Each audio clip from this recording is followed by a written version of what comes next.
Kitty K Music. Oi. Ndozhamari kana Jesu akatengeswa na Juda. Tenga mari kana wapata mashoko wandakudza. Vazisha Mwari vanopururudza pazvinokushungurudza. Asi Jehovha ndivo ziso rangu rekugotsi, ndivo vanondinzvengesa munjodzi. Pafeyo ndisimaki chionaka gara wavarita, kazhinji mhandu yako ndoya unofita.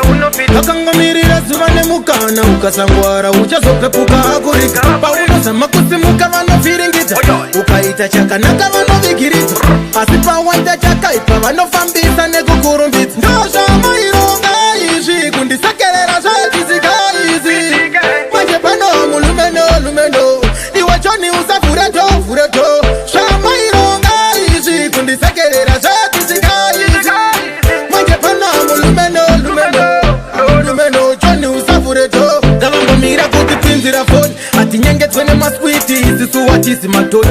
Kungoiza vogaya takadhipa takanyarara zvedu posilakise tisingaoni. Vanogaya vanotimisa ngavaite toni, nyangwe vakatirwisa iyairo. Ndopiwa simba najaja ine musanditsvaga, mbiri yangu kuwachisa ona iyo kro. Zvamaironga izvi kundisekerera zvetizikaizi.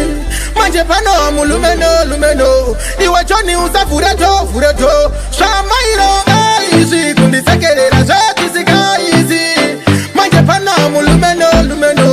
mulumeno choni usavureto. Ndozvamari kana Jesu akatengeswa na Juda. Tenga Mwari kana wapata mashoko wandakudza. Havazisha Mwari vanopururudza pazvinokushungurudza. Asi Jehovha ndivo ziso rangu rekugotsi, ndivo vanondinzvengesa munjodzi. Pafeyo ndisimaki chionaka gara wavarita, kazhinji mhandu yako ndoya unofita. Vakangomirira zuva nemukana, ukasangwara uchazopepuka akurika. Paunozama kusimuka vanovhiringidza, ukaita chakanaka vanovigiridza.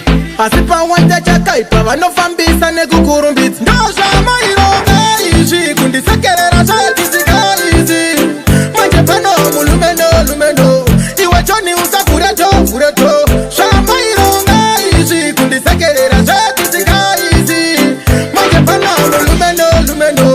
mulumeno choni usavureto. Ndavangomira kutipinzira foni atinyengedzwe nemaswiti isisu watisi matoni. Kungoiza vogaya takadhipa takanyarara zvedu posilakise tisingaoni. Vanogaya vanotimisa ngavaite toni, nyangwe vakatirwisa iyairo. Ndopiwa simba najaja ine musanditsvaga, mbiri yangu kuwachisa ona iyo kro. Zvamaironga izvi kundisekerera